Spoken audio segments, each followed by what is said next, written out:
want to see Nero Wolfe irritated before lunch, there are 3 reliable methods. Hey guys, welcome 1. to my new mystery. Suggest that Fritz's saucisse minuet could use more salt. 2.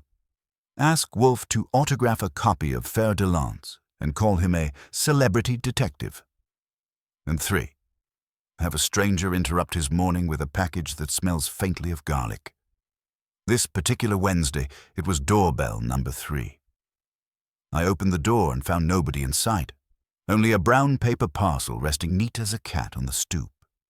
No return address, no note on top. Just a rectangle, about the size of a law book, with tape that could have held the George Washington Bridge together. Now, normally, a mysterious box showing up unannounced would have me running for the phone to let Inspector Kramer sweat the fingerprints off it. But this one had a personality of its own. Old paper, cooking grease, faint but definite, and that garlic whiff, enough to suggest Fritz might have an estranged cousin with bad manners. I carried it inside, through the hall, and into the office. Wolfe was already planted in his chair, a book on orchids resting open like it had been bribed to stay that way. He raised his head exactly 1 inch. "What is that, Archie?" "Special delivery. No messenger." Somebody set it down and vamoosed. "Dispose of it." I shook my head. "Not unless you want me to toss what smells like 3 centuries of Italian cuisine into the furnace." That got him. Wolfe set the book aside with the delicacy of a man laying down a newborn and folded his hands on his gut. I slit the tape, lifted the flaps, and pulled out a book, a big one. Leather binding, worn but polished by long fingers, the title embossed in faded gold, Il tesoro della cucina romana, the treasure of Roman cooking. Wolfe let out a grunt that sounded like someone had just scratched his Lincoln Continental. "Archie," his voice was velvet wrapped around steel. "That book was stolen from my library 6 years ago." I gave it a flip through. Margins scribbled in Latin, recipes annotated with Wolfe's crabbed script. I whistled. "Returned like a prodigal son. Accept anonymous. You going to hug it or demand an apology?" "Neither. The theft was a trespass. The return, without confession, is a fresh impertinence."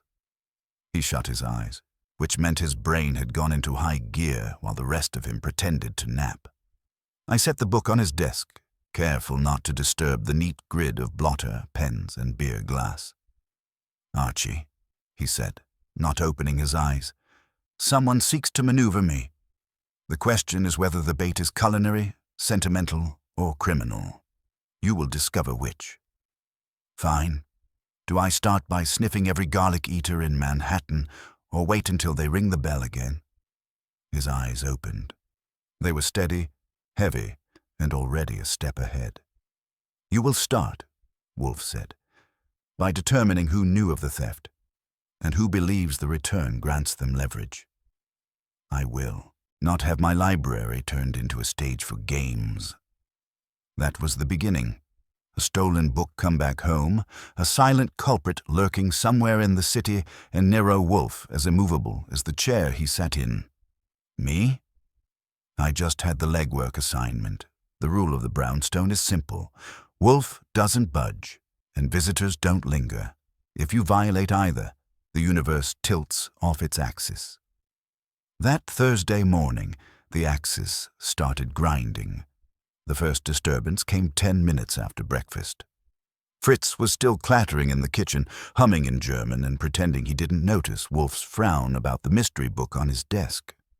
Wolfe had turned it half an inch clockwise, then half an inch back, as if the right angle would force the anonymous returner to materialize and apologize. The doorbell rang again. Twice in 2 days. For Wolfe, that was cosmic punishment. I opened the door, expecting another silent package. Instead, a woman stood there, framed against the morning sun like trouble dressed in grey tweed. Late 30s, maybe 40, with dark hair pulled back tight enough to keep secrets from leaking out. She carried a slim leather folder under her arm. "Archie Goodwin?" she asked. "That depends. Are you here to sell encyclopedias, religion, or grief?" Her eyes narrowed. "I'm here for Mr. Wolfe."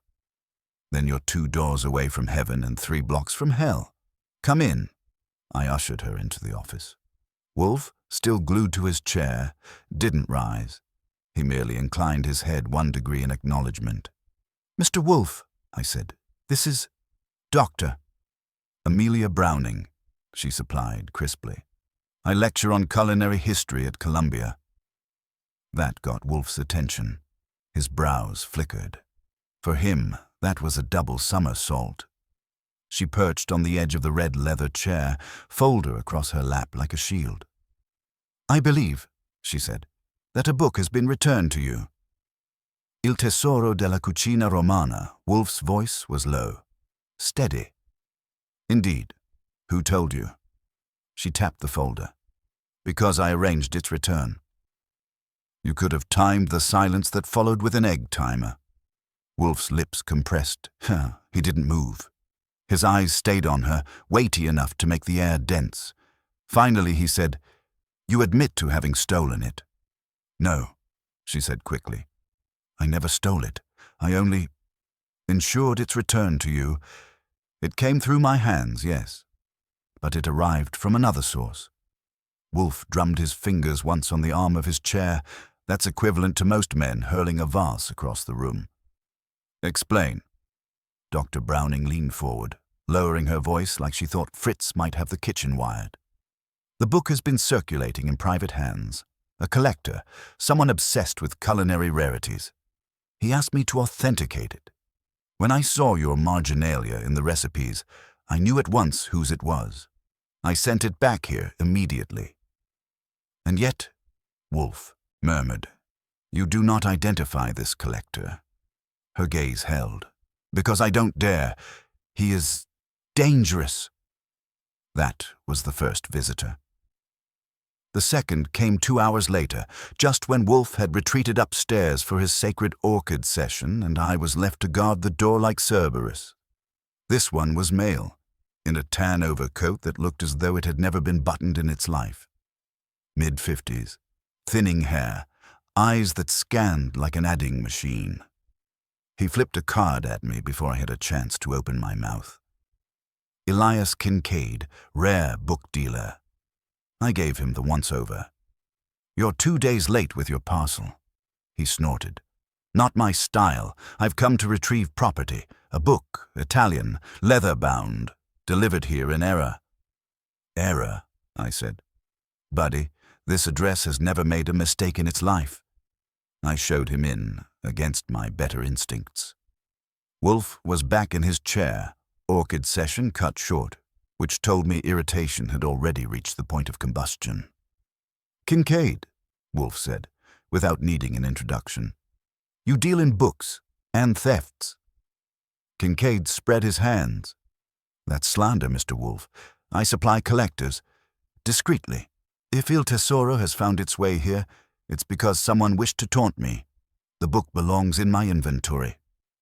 "The book," Wolfe replied, "belongs here. It was stolen from me 6 years ago." "And who stole it?" Kincaid shot back. Wolfe's silence was his answer. That was the second intruder. By the time the third arrived, this time Inspector Kramer himself, I was beginning to think the brownstone had been rezoned as a subway station.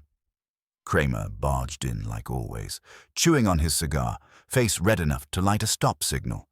He took one glance at the book on Wolfe's desk and barked, "So it's true." Wolfe closed his eyes. "Indeed. Someone thought fit to return it." "Anonymous?" "Anonymous." Kramer turned to me.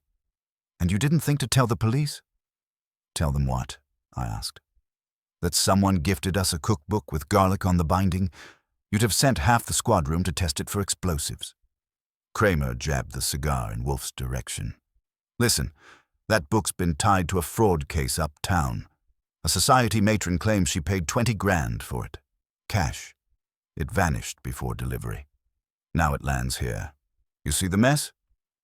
I looked at Wolfe. He didn't blink. Kramer grunted. If you're sitting on evidence, Wolfe, You will, Wolfe interrupted smoothly. Return to your precinct and pursue your fraud case.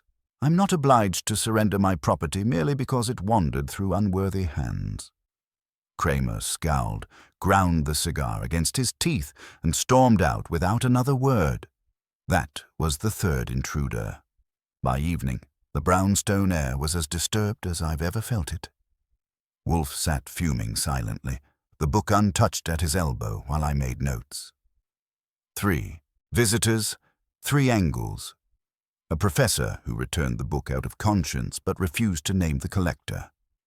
A dealer claiming ownership, with more gall than credibility. And Kramer linking it to fraud and threatening seizures. If the day had been a horse race, every nag was running in circles around us, and Wolfe was the one holding the reins without moving an inch. Finally, as Fritz served us sauced lamb, Wolfe stirred. Archie, tomorrow you will call upon Dr. Browning. You will extract the name she withholds. You will also visit Kincaid's establishment, ascertain his clientele, his recent sales, and his debts. 2 stops. And Kramer? Kramer, Wolfe said grimly, will stew. For once, that is acceptable. He lifted his fork, speared a morsel, and added, almost as an afterthought, Archie, whoever set this book on our stoop intended disturbance. They shall have it, but not in the form they expect. Which meant that the brownstone, usually the safest fortress in Manhattan, was about to become an arena, and Wolfe, seated as ever, was already arranging the pieces. If you want to know how Wolfe handles suspects, imagine a spider who never leaves the center of the web. Everyone else is just buzzing flies, thinking they're in control until the thread tightens. My job, naturally, is to chase the flies into the web. By Friday noon, we had 4 prime candidates and 1 shadowy possibility, all connected to the culinary world in ways that smelled of more than garlic. I started with Dr.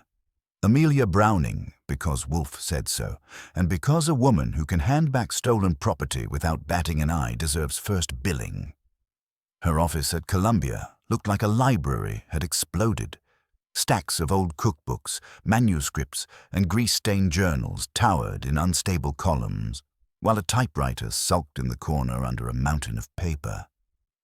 She herself was composed, grey tweed again, hair pinned in the same severe bun, as if she woke up fully dressed for an academic battle. She didn't waste time on pleasantries. Mr. Goodwin, I won't name the collector. He frightens me. I leaned back. Doc, everybody frightens somebody. Wolfe frightens me, and I live with him. But if you're carrying water for a guy who steals from Wolfe's library, I wouldn't want to be you when he drains the glass. Her lips pressed thin. You don't understand. This collector, he cultivates power, influence. He acquires books not to read but to control their scarcity.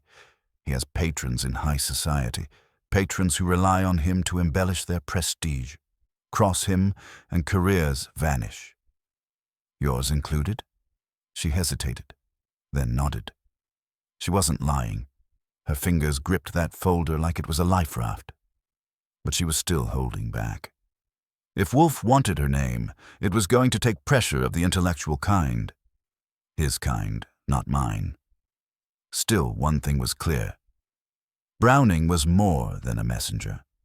She'd gotten the book back here, against someone's will, which made her suspect number 1. The rare book dealer kept his shop in a brown brick building off Madison, the kind of place that could pass for either respectable or disreputable depending on how much cash you had in your wallet. The inside smelled like dust, leather, and desperation. Kincaid greeted me with the false warmth of a salesman who wants you to buy something you'll regret. He had 3 shelves of culinary rarities on display, each tagged with prices that would make a Rockefeller wheeze. Mr. Goodwin, he said, let's not spar. I know Wolfe has the book. He knows I know. What remains is negotiation. Or blackmail, I suggested. He spread his hands. Not at all. I have a client who paid dearly for Il Tesoro. That client is angry. If Wolfe insists on keeping it, he'll make enemies he doesn't want. Wolfe, I said, doesn't negotiate. He dictates. If you don't believe me, ask anyone from J. Edgar Hoover to the guy who supplies our beer. Kincaid's smile thinned. Then tell him this. Possession may be 9/10 of the law, but influence controls the other 10th. His enemies could make life uncomfortable. I gave him my brightest grin. Buddy, if you think Nero Wolfe worries about discomfort, you've never watched him sit through an opera. Still, Kincaid had a point. If he'd sold the book to someone in high society, that someone might not like being cheated or exposed, which gave him motive to stir the pot and cover his tracks. That brought me to Mrs. Lenore Vardis, the society matron Kramer had mentioned. Lenore was the kind of woman who thought scandal made her pearls shine brighter. Widow of a steel baron, living in a mansion on Fifth Avenue, and famous for throwing parties where the food was better than the conversation. She received me in a salon the size of a basketball court, draped in silk and perfumed like a rose garden in July. Yes, Mr. Goodwin, she said, I purchased the Roman Cookbook for $20,000. Cash, her voice dripped both indignation and pride. And you never got it? I asked. Never. Kincaid swore it was en route. Then it vanished. When I learned it had been returned to Wolfe, I was incensed. You're saying it belongs to you. Of course, I paid for it. I shook my head. Lady, by that logic, I own half the jukeboxes in New York. Payment doesn't count when the goods were stolen to begin with. She waved her hand. Technicalities. I wanted that book for my culinary soirees. Imagine serving authentic Roman feasts to the elite of New York. Now I'm humiliated. Her eyes glittered. Whether from anger or ambition, I couldn't tell. But humiliation is a powerful motive. She had the money, the influence, and the vanity. And maybe the gall to arrange the book's anonymous return just to stir Wolfe into conflict. The fourth suspect came as a surprise.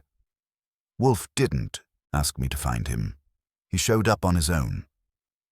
Saturday morning, another ring at the doorbell, and this time it was a stout Italian in a white chef's coat, flour still dusting his sleeves.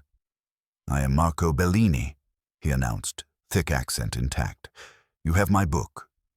Fritz, hovering behind me, stiffened like a statue. Apparently he knew the guy. Rival chefs in New York all keep tabs on each other, like generals counting divisions. Bellini explained that Il Tesoro had been in his family for generations, stolen during the war in Europe, smuggled across the ocean, and eventually sold under false pretenses. He claimed rightful ownership by heritage. Wolfe, listening from his chair, was not impressed. If your family owned it, Wolfe said, then your family should have inscribed it. This volume bears my annotations. It was taken from this house. Your claim is spurious. Bellini flushed red. I will not be insulted. If you do not return it, You will, Wolfe interrupted. Cease gesticulating in my office and depart. Bellini departed, slamming the door hard enough to rattle the orchids upstairs. But his outburst left a mark. He was passionate, angry, and maybe desperate. Desperation makes people act rashly. Finally, there was the unnamed collector doctor. Browning feared. We didn't have a name, but we had hints. Wealthy, powerful, hidden behind intermediaries like Kincaid. Someone who saw books as trophies, not texts. Someone who could frighten a Columbia professor into silence. For Wolfe, that shadow was already the most interesting suspect of all. By Saturday night, I laid out my notes while Wolfe stared at the ceiling, eyes half closed, lips pursed as if tasting the air. So, I said, we've got the academic who returned the book but is scared stiff, the dealer who wants to cover his tracks, the matron who paid and feels cheated, the chef who screams heritage, and one shadow with more power than garlic. Phooey, Wolfe muttered. A circle of vanity, greed, and presumption. The book is not merely a culinary artifact. It is a mirror. Each sees his or her ambition reflected in it. Fine, I said. But mirrors don't climb stoops by themselves. Someone planted it here. Why? Wolfe shifted in his chair, a mountain adjusting itself. To compel my involvement, Archie. To force me into the open. Someone believes they may use me as an instrument. They will learn otherwise. Which was Wolfe speak for. The game had just become personal. I asked, so what's next? Do I keep sniffing around, or do we wait for the next package? Wolfe opened his eyes, heavy and final. You will press harder. Contradictions, weaknesses, exposures. We will not wait. We will set the bait ourselves. And with that, the web began to tighten. When Wolfe says press harder, what he means is, I'll sit here, Archie, and you'll sweat in taxicabs. Which is why Saturday evening found me on the move while Wolfe reclined with his beer, chewing on theories instead of lamb. I started with the one who looked easiest to crack. Sometimes you don't get the truth by squeezing. You get it by letting people talk themselves into corners. Columbia at dusk is not the kind of place you expect scandal. Professors shuffle papers, grad students shuffle feet, and janitors shuffle everything else. Dr. Amelia Browning, though, wasn't shuffling. She was pacing her office when I showed up, hands clasped like she was holding a rosary. Mr. Goodwin, she said tightly, I told you everything I can. Doc, you told me everything you dared. Big difference. She tried the steel-eyed academic routine. Trouble was, it cracked quicker than pie crust under pressure. You don't understand, she said. This collector, he cultivates favors. If I betray him, I lose my position. I lose funding. I might lose more. Like your peace of mind? I asked. Her lips trembled, just a hair. That's when I knew I had her. I leaned against her desk. Look, you don't have to betray him to me, but you handed Wolfe his book back. That's betrayal already. So either you trust him to protect you, or you've written your own pink slip. Which is it? Her eyes darted to the shelves, as if Cicero or Apicius might leap out and save her. Finally, she whispered, his name is Victor Talbot. He bankrolls exhibitions. Philanthropist in public, predator in private. Don't tell him I told you. Talbot, there it was. The shadow had a name. I let her sweat a little longer, thanked her, and got out before she fainted. Next on my dance card was Elias Kincaid.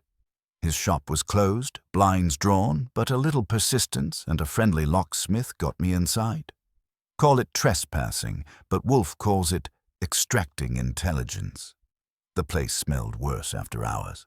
In the back room I found invoices stacked like pancakes. A few names popped. Mrs. Lenore Vardis, of course, but also Victor Talbot. He'd bought 2 rare culinary texts last year for sums that could have funded Columbia's kitchen for a decade. Better yet, there was a letter on Kincaid's desk. Unsigned, typed, but clear. If Wolfe interferes, the book must be recovered at any cost. That wasn't proof of much, but it sure was promising. I slipped a copy into my pocket and left before the locksmith's conscience caught up with him. Sunday afternoon I visited Mrs. Vardis again. This time I let her pour the champagne and boast. People like her don't need pressing. They need an audience. Imagine, she cooed, hosting a feast where every dish is authentic Roman. Peacock tongues, dormice, everything. Do you realize what that would mean for society? I would be immortalized. Or indicted, I muttered. She didn't hear me. She went on about Kincaid's promise, about how she'd been cheated. Then she said something that clicked. I was supposed to debut the book at a gala next month. Everyone knew. And then, poof, it was gone. And I was left embarrassed. That meant publicity. If she'd been advertising her new toy before she had it in hand, half of Manhattan society knew she was buying the book. which meant half of them could have arranged to steal it or return it or leverage it. But one detail mattered more. She'd said, "supposed to debut," past tense, which meant she'd already accepted the humiliation, maybe too easily. When I asked her if she'd ever heard of Victor Talbot, her face tightened, just for a second, but enough. He's a patron of the arts. Generous. Generous, my foot. She was terrified of him. I didn't relish the idea of poking Bellini again, but Wolfe wanted contradictions. The man's restaurant, La Campana, was packed with Sunday diners.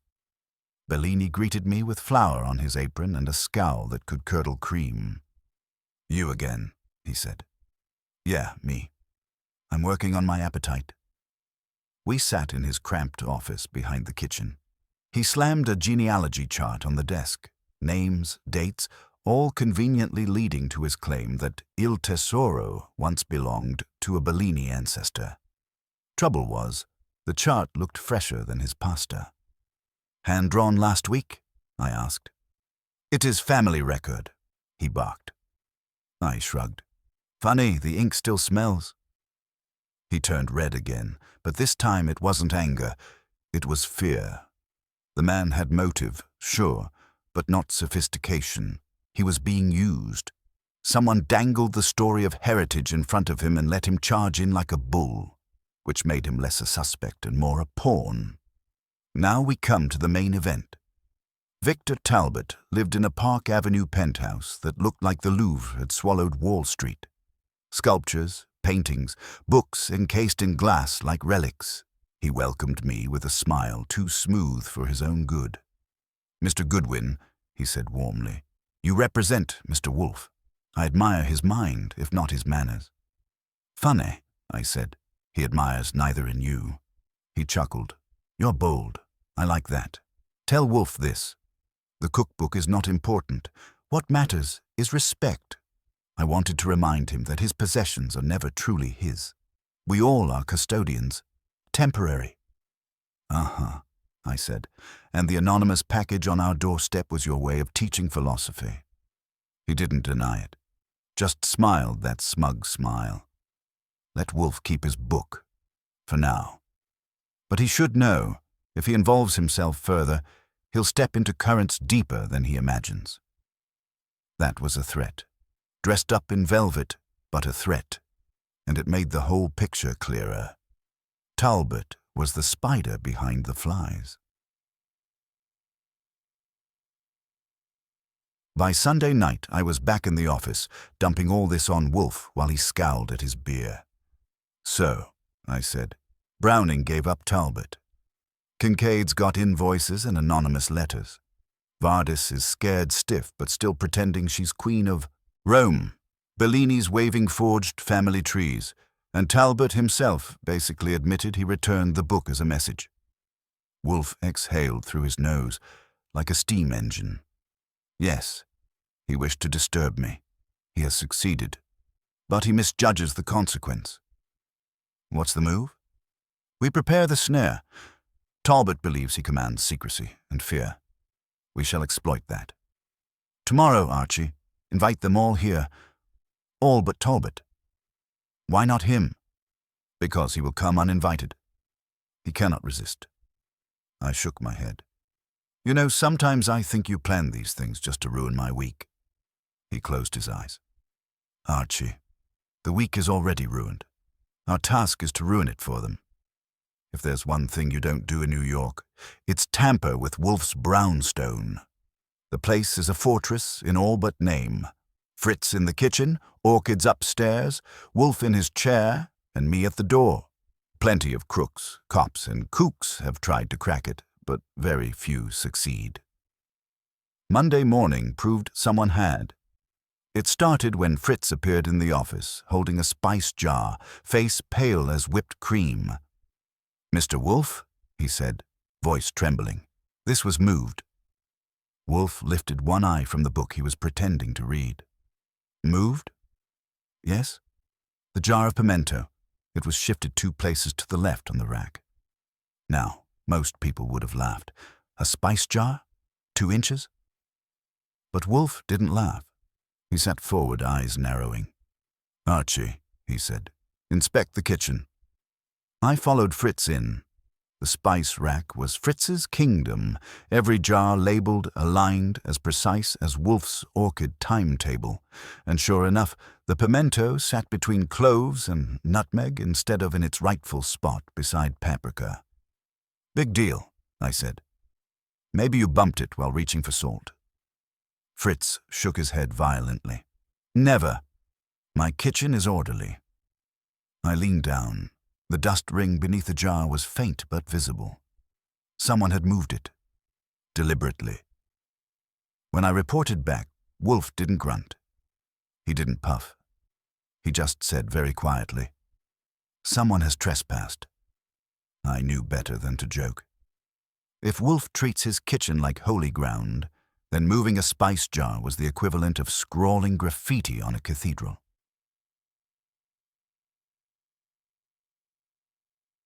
We checked the doors and windows. Nothing forced, nothing broken. Fritz swore no one had been in without his knowledge. The cleaning woman hadn't come since Friday. Saul, Fred, and Ori hadn't been near the place, which meant someone had slipped in, moved a single spice jar, and slipped out. Wolfe sat in his chair like a general on the eve of battle. "Archie, the trespass is not the act of a fool. It is a message. Someone intends to demonstrate reach, to unsettle me." "Mission accomplished," I muttered. He ignored me. The book was returned anonymously to disturb. The spice was moved to escalate. We are not dealing with mere theft. We are dealing with psychological warfare.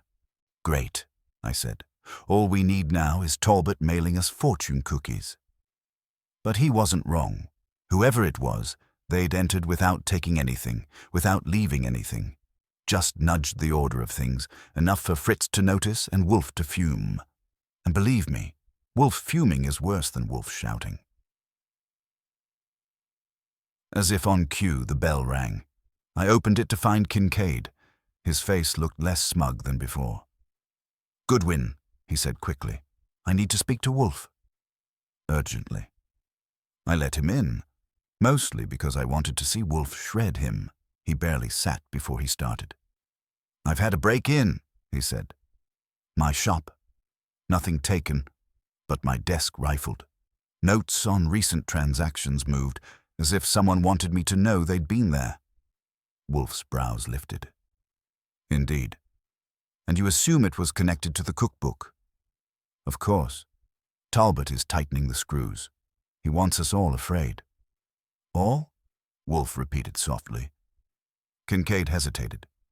"Me. Browning. Vardis. Anyone who's touched the book. He wants us all to feel his presence." "Pfui." Wolfe's tone was curt. "Talbot is a collector, not a vandal. He prefers subordinates for such labor. But thank you, Mr. Kincaid. You have confirmed that the circle is tightening." Kincaid looked rattled more than usual.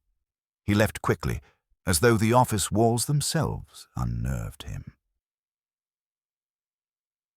That night, Fritz discovered something else. One of Wolfe's beer glasses, the heavy-bottomed kind he drinks from daily, was missing. Not stolen for good, because the next morning it was back in the cabinet. Clean, polished, placed a fraction off center.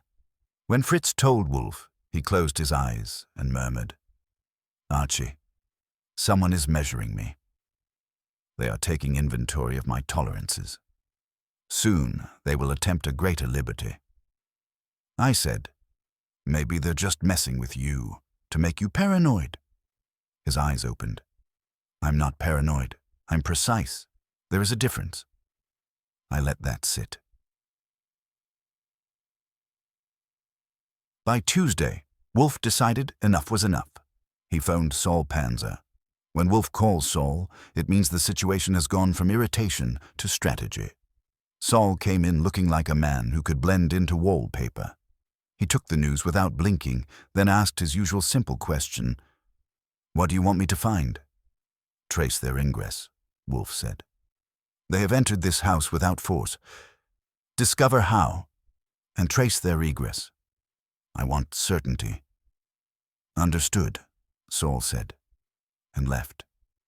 If anyone could find a hairline crack in the brownstone's armor, it was Saul, which meant Wolfe was finally admitting vulnerability, a rare event.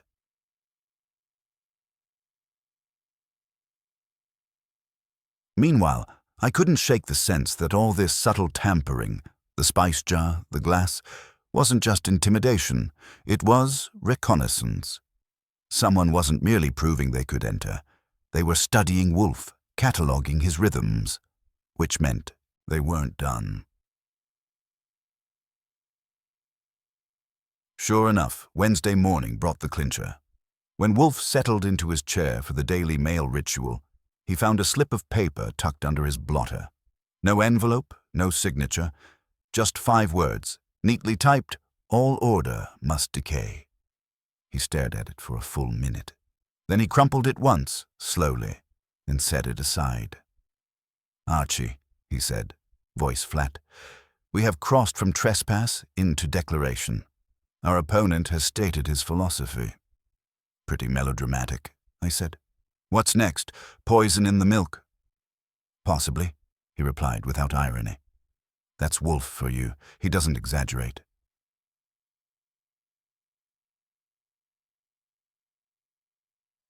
That evening, Wolfe summoned me. His eyes gleamed with the light that meant the machinery was in full swing. "Archie, enough. We will not await their next violation. We will seize the initiative." "Fine by me." "How?" "Invite them," Wolfe said.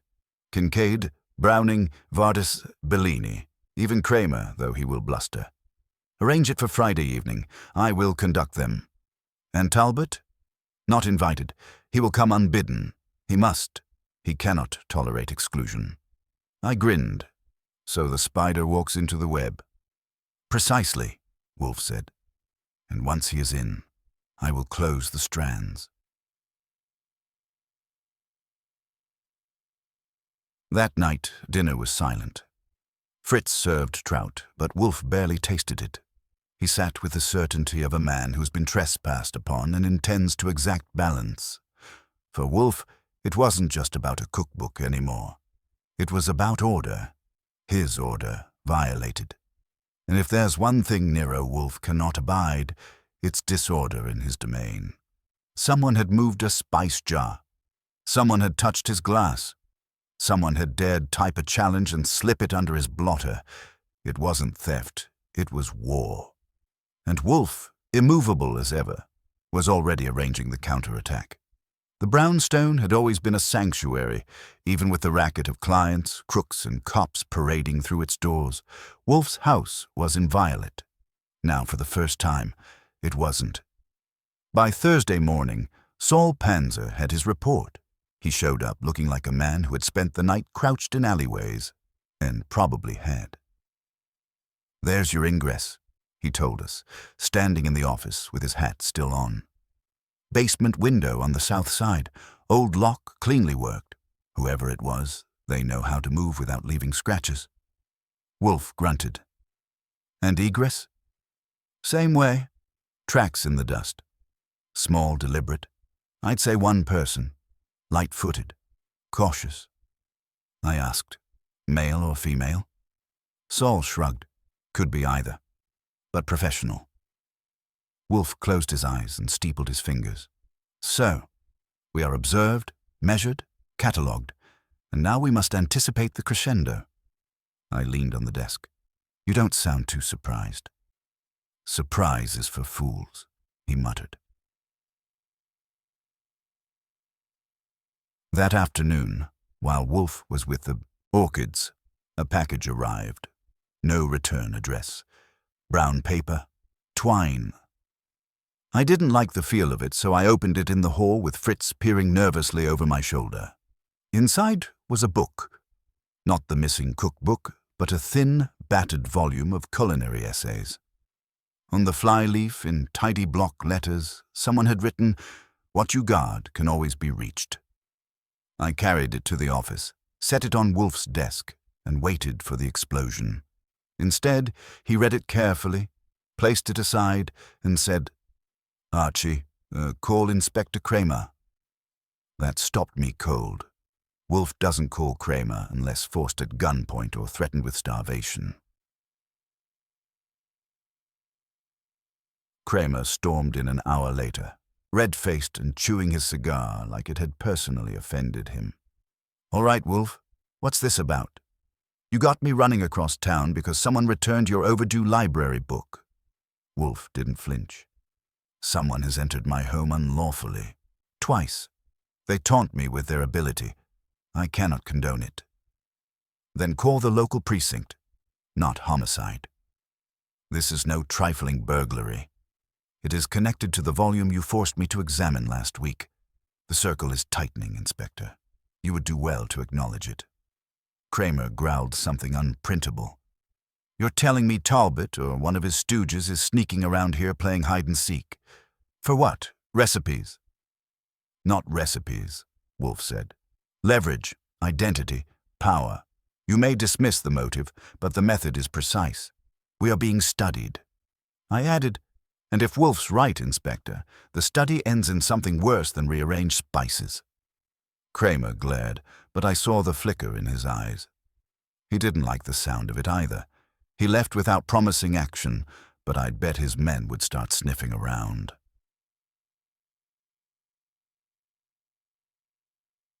That evening, Browning showed up again, sweating, twitchy, and 3 drinks into the wind. "They got into my apartment," he blurted before he even sat down. "I know it. My papers were shifted. My desk drawers left half an inch open. Nothing stolen, but I can feel it." Wolfe regarded him coolly. "You felt compelled to rush here at this hour to inform me?" "Yes, because it means I'm next. Kincaid had his shop rifled, now me. Talbot is closing in." "Pfui," Wolfe said, but his eyes lingered. Browning leaned forward, whispering like a schoolboy with a secret. "You don't understand. That book, what it contained, Talbot wants it silenced. He'll do anything." "What did it contain?" Wolfe pressed. Browning shook his head violently. "I can't. If I speak—" He cut himself short. His hands were trembling. Wolfe said softly, "Then you have made yourself useless to me. Good evening." I had to shepherd Browning out before Fritz fainted from the man's nerves. But Wolfe's calm dismissal didn't fool me. Browning had rattled him. Just a fraction, but enough. That night, Fritz refused to sleep. He insisted on checking every door and window twice, then sat up in the kitchen with a carving knife on the table like a soldier guarding a trench. When I found him at 2 a.m, eyes wide and face pale, he whispered, "Mr. Goodwin, what if they come while we sleep? What if they take the orchids, or worse?" I reassured him, but inside I wasn't so sure. If someone could slip in twice without us catching them, what was to stop a third? Friday morning, Wolfe laid it out.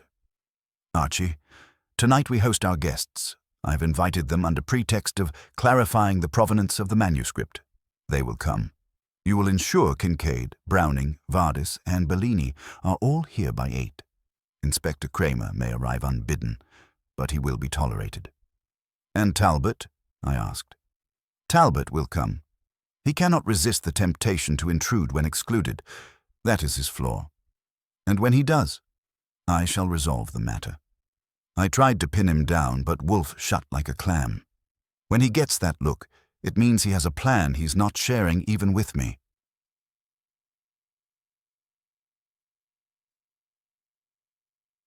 Before the evening could come, the intruder struck again.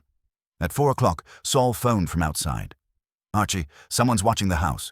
Tall man, grey coat, hat low. Been on the corner 2 hours. Moves when anyone approaches. Professional tale." I relayed it to Wolfe. He only said, "As expected."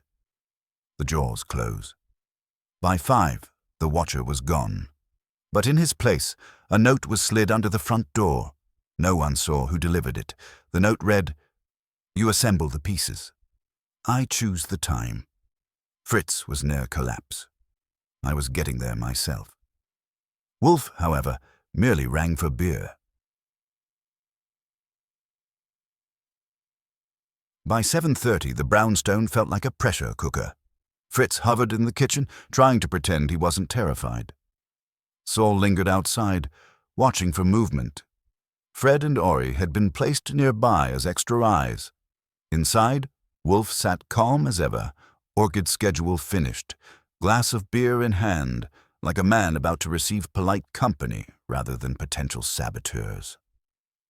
At 8 sharp, the bell rang. Kincaid, Browning, Vardis, and Bellini arrived together, each trying to look braver than the last. I ushered them in. Their nerves filled the room like smoke. At 8:15, Kramer barged in without knocking, demanding to know what circus Wolfe was running. Wolfe only nodded, saying, "Good. All pieces but one." By 8:30, the air itself seemed to tighten.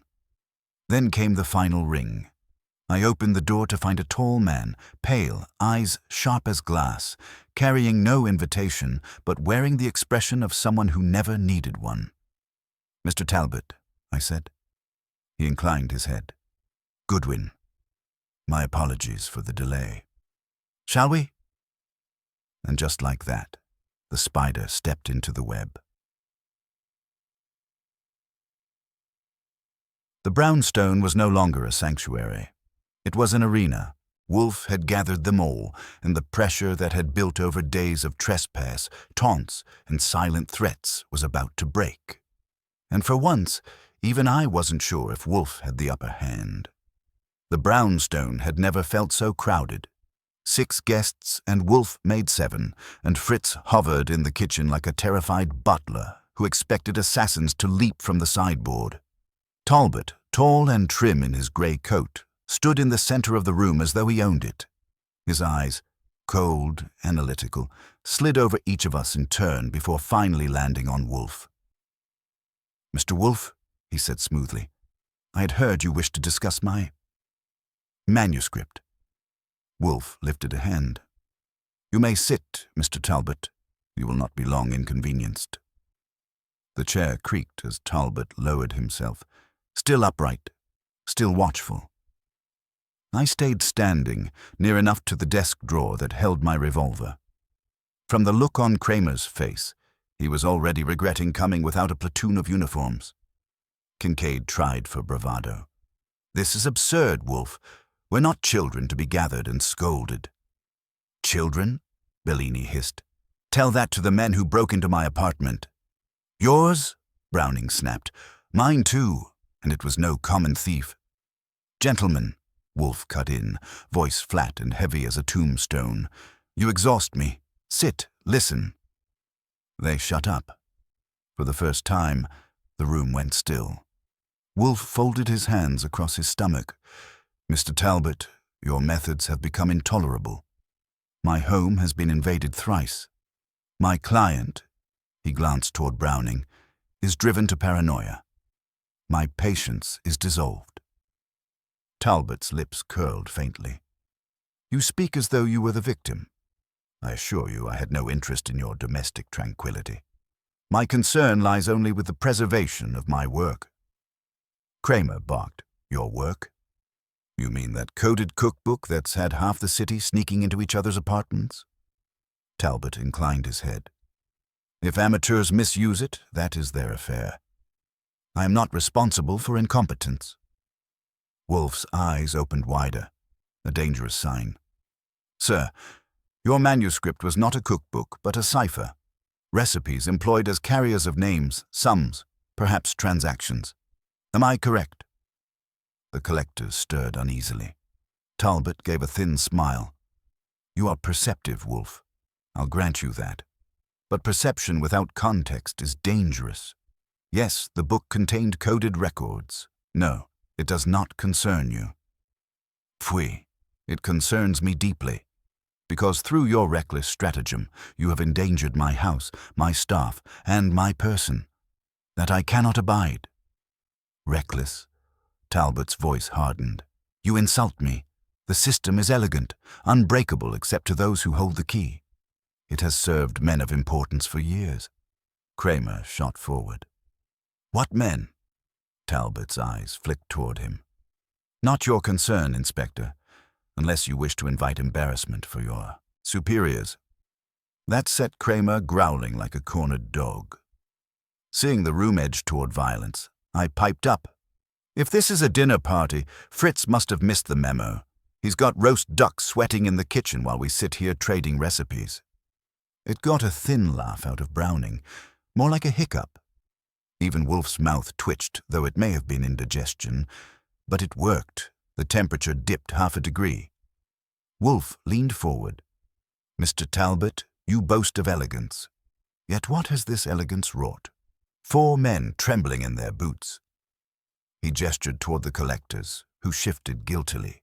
A trail of burglaries and the attention of law enforcement, hardly the mark of inviolable secrecy. Talbot's calm never faltered. "Discomfort is the price of power. These men understood when they sought to purchase my work. They wanted access to certain names, certain accounts. They thought they could buy it cheaply." Vardis snapped. "We never agreed to silence," Wolfe thundered. "You made your bed. Now you lie in it." The room froze. Even Kramer shut his mouth, cigar halfway to his lips. Wolfe continued softer now. "The question before us is simple. What is to be done with you, Mr. Talbot? You have trespassed, you have threatened, and you will not cease. That I will not allow." Talbot rose, slow and deliberate. His shadow stretched across the rug. "And what will you do, Mr. Wolfe? Summon your stout assistant to drag me into the street? Have your policeman friend arrest me on charges you cannot prove? You misjudge me. I do not yield to intimidation." My hand tightened on the revolver in the drawer. He wasn't bluffing. This was a man who had stared down worse than Wolfe's vocabulary. But Wolfe didn't move. His voice, low and steady, filled the room. "Mr. Talbot, you mistake me. I do not intimidate. I deduce. And I have deduced enough to know that your cipher does not protect you. It condemns you. For the very men whose names you concealed will be the ones most eager to silence you. And they will succeed unless I act." Talbot's eyes flickered, just for an instant. A crack. Kincaid swallowed loudly. Is that true? That the names—" Wolfe ignored him, but Browning shot upright, sweat dripping. "He's right. Talbot, you said it was safe. Said no one could trace us. But if Wolfe knows—" Talbot snapped. "Sit down, you fool." Bellini half rose. "I won't be murdered in my sleep for your damned cipher." The room dissolved into shouting, accusations, denials, half-baked threats. Kramer roared for silence, but the storm drowned him out. Then Wolfe bellowed, "Enough!" The walls seemed to shake. The shouting stopped. Wolfe's voice rolled on, measured as thunder. "Gentlemen, you are cornered. Mr. Talbot's cipher is a death warrant for all who touch it. The men whose dealings it records will not forgive exposure. Your burglaries, your squabbles, they are but preludes. Soon, blood will be demanded." Browning whimpered. Bellini cursed. Kincaid looked green. Vardis just stared at the floor. Talbot alone stood tall. "You exaggerate, Wolfe." "I do not," Wolfe said coldly. "I have seen enough men undone by their own vanity. Your cipher is no shield, it is a noose. And tonight, before this company, I shall see it tightened." Talbot spread his hands. "So you mean to destroy me? You believe these cowards will stand against me? You believe the inspector will act without orders?" His gaze locked on Wolfe. "You will regret this. I am not a petty criminal to be baited and trapped." I'd seen Wolfe face down. Killers, racketeers, and worse. But even I felt the chill that ran through the room when Talbot said it. The man radiated menace like a coiled wire, humming with current. But Wolfe only leaned back, eyes half shut, lips curling in the faintest smile. "You mistake again, sir. I have no need to destroy you. You shall do it yourself." The words hung in the room like smoke. For a long moment, no one breathed. Then Kramer broke it with a growl. "Wolfe, what the hell are you playing at? If you've got evidence, spill it. If not—" "Patience, Inspector," Wolfe said. "The culmination is near. One piece remains." Talbot's jaw clenched. You play a dangerous game. Yes, Wolfe murmured, but it is my board, and the final move will be yours. The clock on the mantel ticked louder than any voice. Outside, the city roared on, oblivious. Inside, the brownstone had become a crucible, and we all knew the explosion was coming. The room was silent, save for the mantel clock counting each second like a drumbeat to execution. Wolfe's eyes were closed, lids heavy as though he'd drifted into a doze, but his voice, when it came, was sharp, resonant, unshakable. Mr. Talbot, you believe your cipher unbreakable. Phooey, any competent mind could deduce its nature. Recipes, ingredients, measures, each a substitution, each phrase a mask, but what they conceal is not trivial. Talbot's mouth twitched, though he tried to hold it steady. Wolfe opened his eyes, twin dark embers in the lamplight. The dishes do not describe sauces. They describe shipments. The weights are not flour or sugar, but cash. And the names woven into your precious instructions, they are men, powerful men, some in finance, some in politics, some within law enforcement itself. A ripple passed through the collectors. Kincaid's handkerchief trembled in his fist. Browning muttered something that sounded like a prayer. Talbot's reply was cool, clipped. Speculation. Not so, Wolfe said firmly. For you erred. You grew complacent. The entry marked duck à l'orange. The amounts, the numerals, they betray the sum transferred last March. The very sum tied to a certain scandal hushed too swiftly. I checked the figures. They match. Kramer surged forward. You mean, sit, Inspector, Wolfe commanded. You will have your moment. For now, observe. The collector's collapse, Bellini lurched to his feet, face slick with sweat. You madman! You'll drag us all under. They'll kill us for this. Sit down, Talbot barked, but his authority was faltering.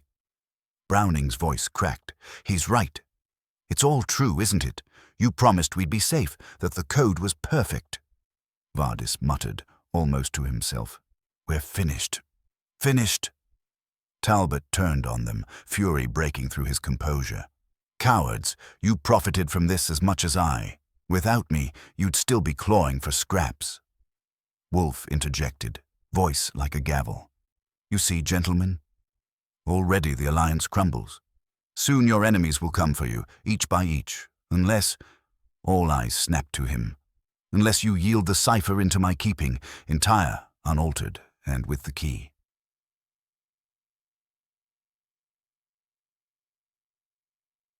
Talbot's fury, Talbot's laughter came sharp and metallic. Yield? To you? You overestimate yourself, Wolfe. Do you think I'll simply hand it over because you scold me? Wolfe sighed.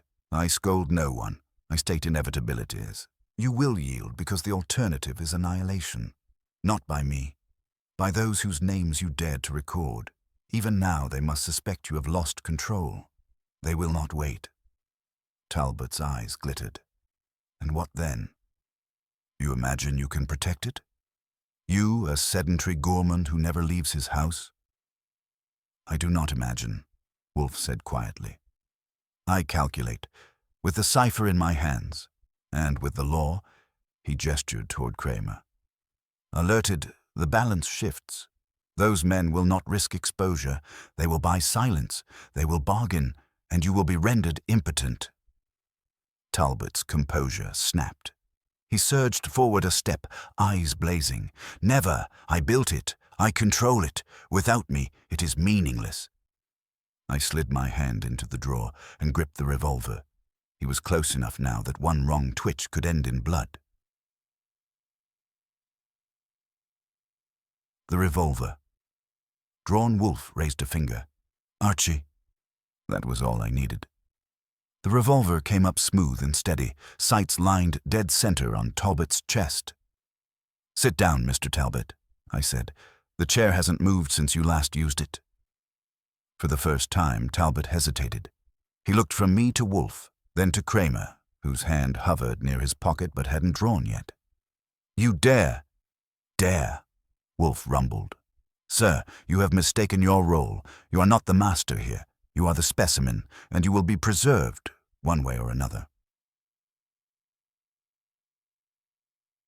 Wolfe springs the trap. Wolfe leaned forward, the great bulk of him filling the room with authority. You have already condemned yourself.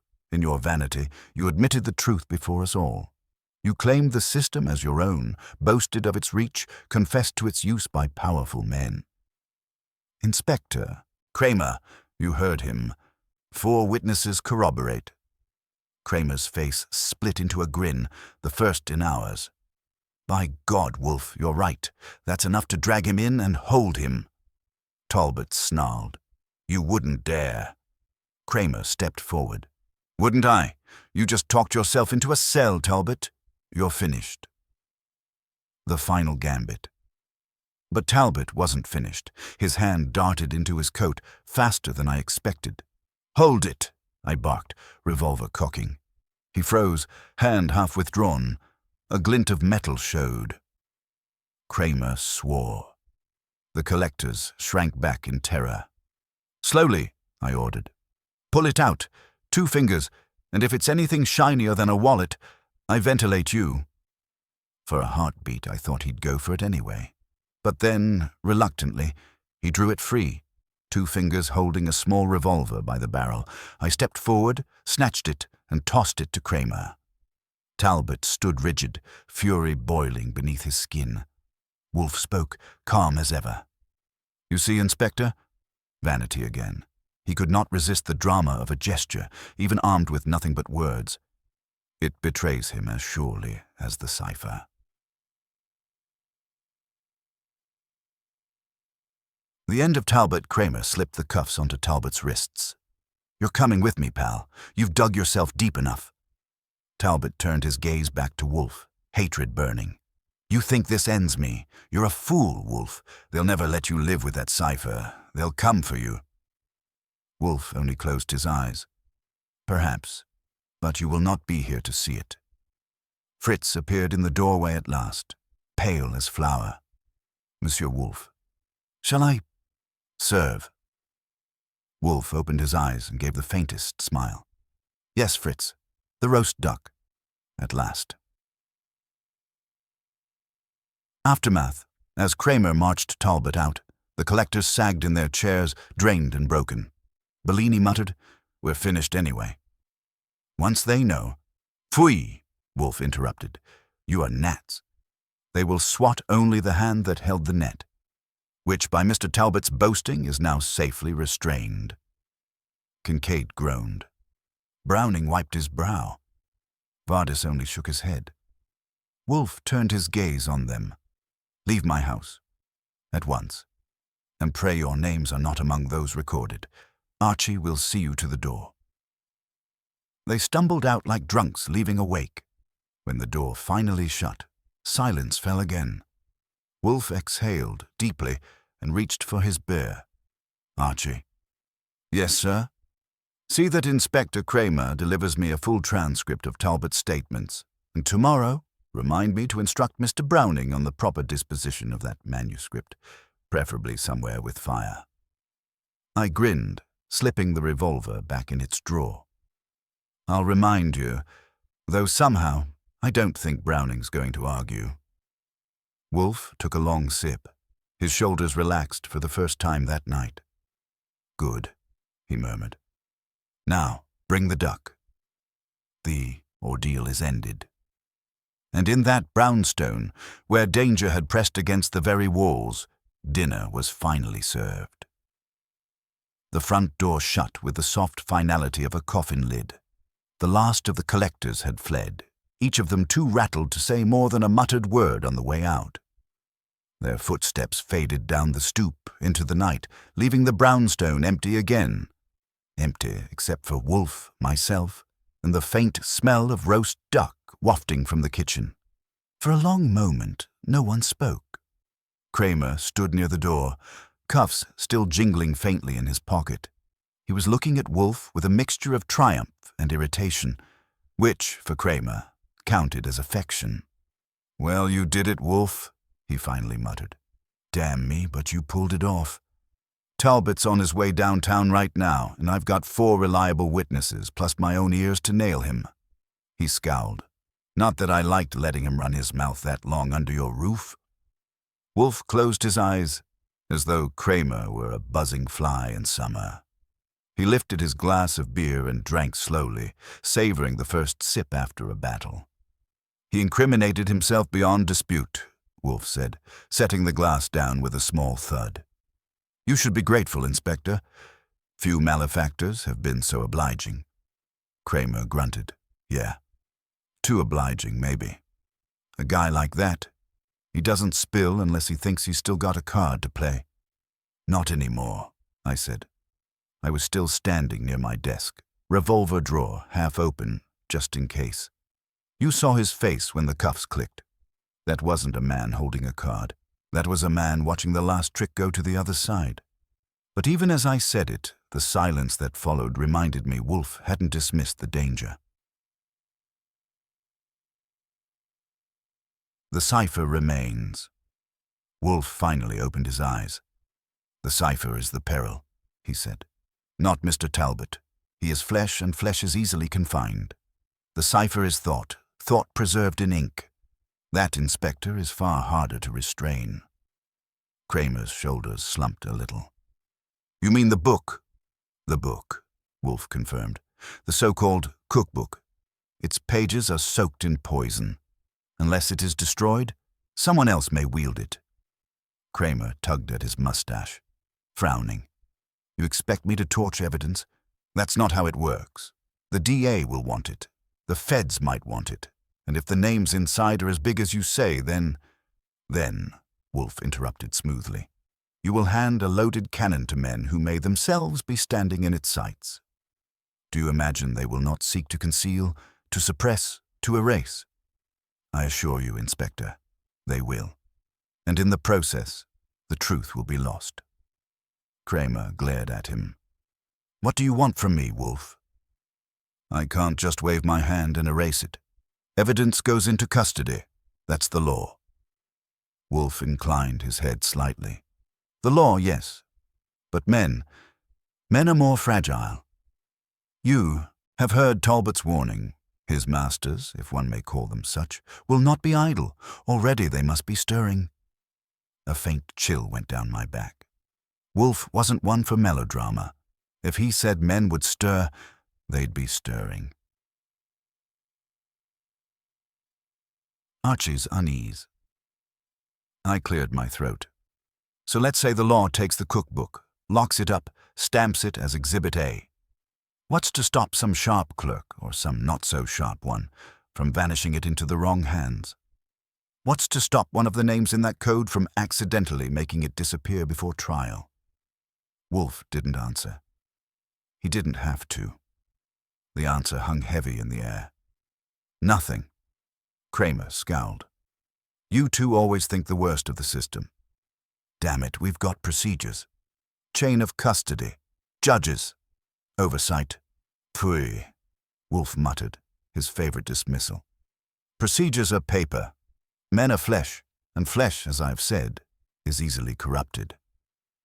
Kramer's face darkened, but he didn't argue. That was answer enough. Fritz and the duck.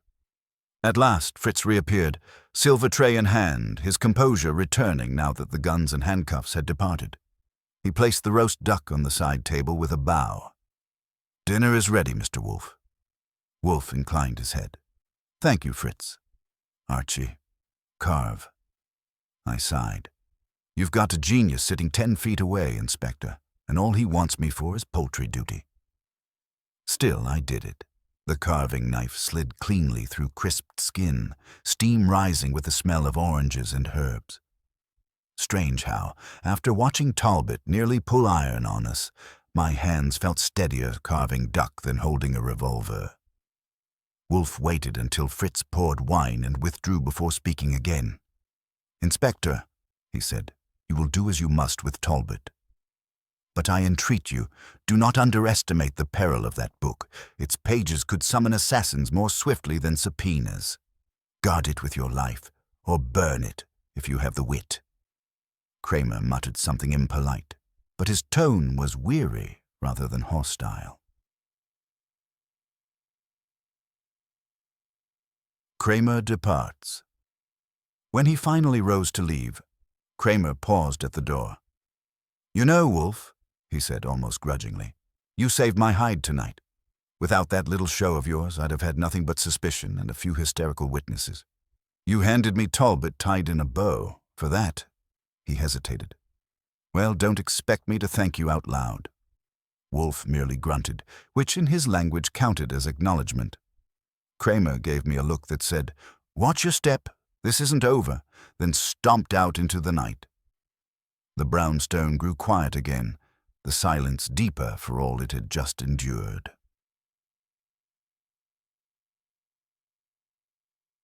Wolfe and Archie reflect. I set down my fork. "So, boss, you've made an enemy of half the city's unseen powers, maybe more. Talbot's going to rot, sure, but the men in that book, they're still out there, and they know where you live." Wolfe dabbed at his lips with a napkin. "They always have. It is not my custom to cower." "Still," I said, "you don't usually poke hornets unless you know where the honey's stashed. What's to stop them from sending someone a little less theatrical than Talbot? Someone who doesn't waste time with speeches?" He closed his eyes. "You, Archie." "Me?" "You," Wolfe repeated. "And my threshold, which admits only under your scrutiny. If they come, you will see them first." "That's a lot of faith to put in my trigger finger," I said, though I admit it warmed me a little. Wolfe sighed. "I have no alternative. The battle now belongs to the law, imperfect as it is. We did what we must. Beyond this threshold, I cannot march. You know that." He reached for his glass again, drained it, and leaned back in his chair, with the air of a man who had carried a great weight only to set it down again.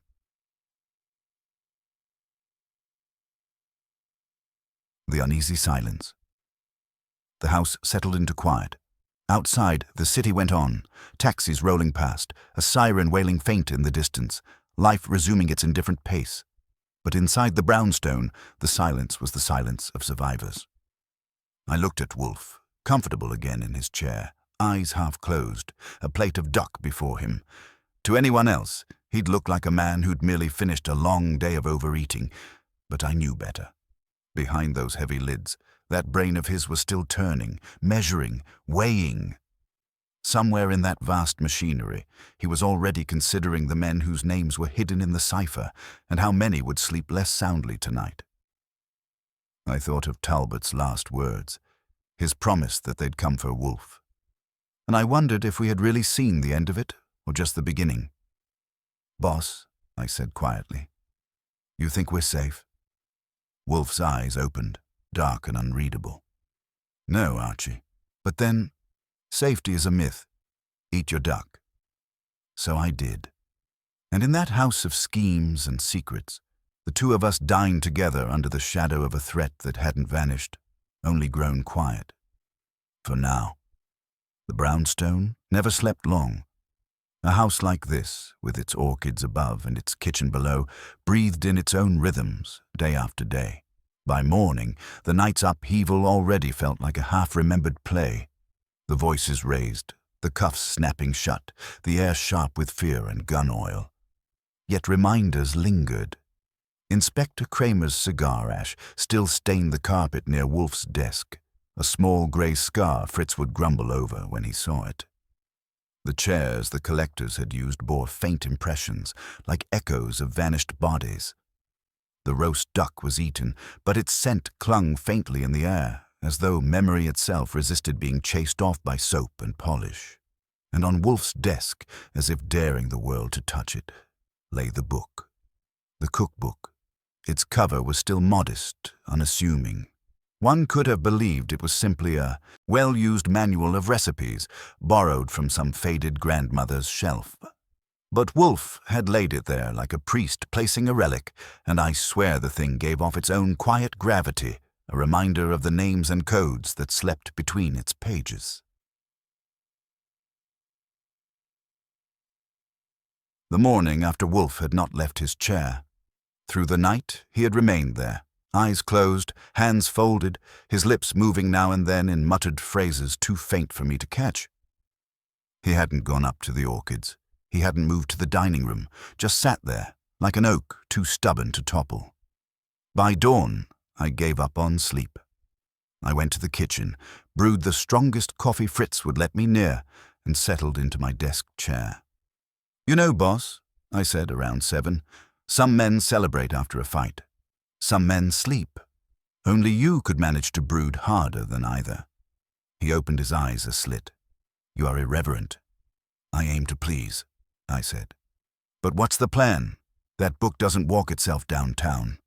His lips tightened. "I have not yet decided whether it should." A visitor at the door. At 9:30 the bell rang. I was halfway to the door when Wolfe's voice, sharper than usual, called after me. "Archie." "Who?" "I'll find out," I said. I opened the door to find not Kramer, not the collectors, not even a thug with a pistol. Instead, a uniformed messenger stood there, pale and uncomfortable, holding a sealed envelope. "Delivery for Mr. Nero Wolfe." I signed, tipped him, and brought it in. Wolfe slit the envelope with the silver opener Fritz polished every week. Inside, a single sheet of thick paper bore the seal of the district attorney. "Inspector Kramer has placed Mr. Talbot in custody," Wolfe read aloud, his voice dry. "He requests that the item known as the Cookbook be turned over to his office at once, under full chain of custody, for evidentiary use in the trial to follow." Wolfe folded the paper, set it on the desk, and leaned back. "Well," I said, "that's that. They're calling in the book. End of story." "Is it?" Wolfe murmured. "The dilemma." I leaned forward. "Come on, boss. You said it yourself. Flesh is easy to confine. Paper isn't. But the law needs paper. Without the cipher, Talbot's just a guy who ranted in your office. With it, he's a traitor tied to half the city." Wolfe's eyes narrowed. "Archie, do you recall Caesar's dictum, 'All bad precedents begin as justifiable measures'?" "Not personally," I said, "but I'll take your word." He tapped the book with one finger. "This volume, in the wrong hands, could topple governments. Do you truly believe the law? The same law that permits backroom bargains and sealed indictments? Will preserve it unsullied? Or will it vanish into a vault, never to see a jury, never to see daylight, its names erased by the very men it condemns?" I didn't answer. Not because he was wrong, but because he might be too right. Fritz speaks up. It was Fritz, of all people, who broke the silence. He entered with a tray of eggs and ham, set it gently before Wolfe, and lingered. "Mr. Wolfe," he said quietly, "I'm only a cook. I do not know about codes and courts, but I know that poison is still poison, whether in a glass or in a book. Sometimes it must be thrown away." Wolfe looked at him, long and hard, and for once he said nothing. Fritz bowed and withdrew. The decision at noon, Wolfe finally stirred. He rose, a monumental event in itself, and with slow, deliberate movements took the book in both hands. "Archie." "My coat," I blinked. "Your coat?" "My coat." It was rare enough to see him leave the house at all, rarer still without orchids or doctor's orders. But I fetched his heavy brown coat from the rack and helped him into it, stunned, silent. He tucked the book under his arm. "Where to?" I asked, my voice coming out rougher than I meant. "The fireplace." The fire. We went to the front room, where the hearth still held ashes from winter's burnings. Wolfe knelt, or rather, half-collapsed into a kneel, and set the book upon the grate. His hand lingered on the cover, almost tender. Then he struck a match. The flame licked the corner, caught, spread. Pages curled, blackened, shriveled into twisting ghosts of smoke. The cipher, the names, the poison of it all, gone into sparks that rose, swirled, and vanished up the chimney. I watched in silence, throat tight. For once, I didn't wisecrack. Some things didn't deserve it. When the last ember died, Wolfe hauled himself upright and leaned heavily on the mantel. "It is done," he said. His voice was hoarse. "No court will have it. No man will wield it. The peril is ashes." Aftermath. That night, the brownstone was quiet again. Fritz hummed softly in the kitchen. The orchids breathed their humid air above. And Wolfe sat once more in his chair, hands folded, lids lowered. Kramer would curse. The DA would scream. There might be consequences. Reprimands, suspicions, even threats. But the cipher was gone. For the first time in days, I felt something like relief, not safety. Wolfe was right. Safety was a myth. But the relief of knowing one shadow had been burned away. I looked across the room at him. He was motionless, but in the faint glow of the lamp, his face seemed almost weary. "You know, boss," I said softly, "there's one recipe you'll never write down." His eyes opened, heavy and sardonic. "Pfui, eat your supper." So I did. And in the quiet heart of the brownstone, with danger smouldered into ash, we returned, as we always did, to the rhythm of meals, of words, of silence. The world outside still seethed. Powerful men still moved in shadows. But here, at least, the fire had burned clean. For now.